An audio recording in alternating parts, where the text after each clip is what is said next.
The Oneida tribe received monies in 1967 from the Indian Claims Commission. It's like 1.17 million. But when we received the monies, they came with some strings attached, I guess, and one of them was that the funds needed to be put into a trust fund. And it was presented to the General Tribal Council, a lot of discussion as usual, and it was decided by the General Tribal Council that forming a trust committee to manage those funds would be the best route to go.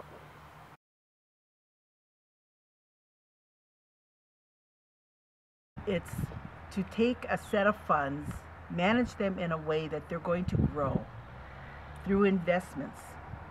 If you had $1 this year, next year you want to have $2 from that investment.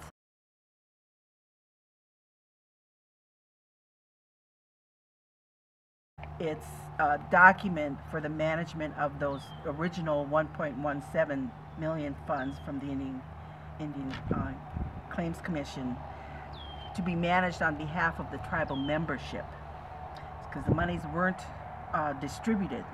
They were held intact in that fund, and then it was up to General Tribal Council to determine, based on the advice of the trust committee, how to distribute those funds.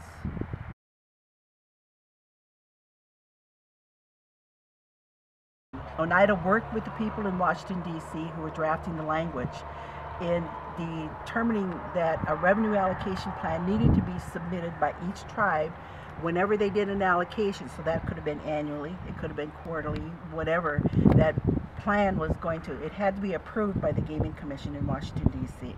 Then they look to Oneida. And if Oneida does it the right way, then everybody else has to kind of follow. It's really there for the protection of the tribe and then the miners.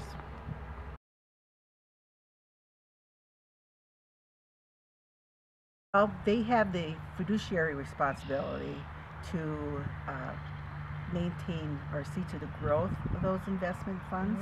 It's a really heavy responsibility because it means monitoring activities in the financial world nationwide, watching the Dow, watching the NASDAQ. You have to know about that stuff.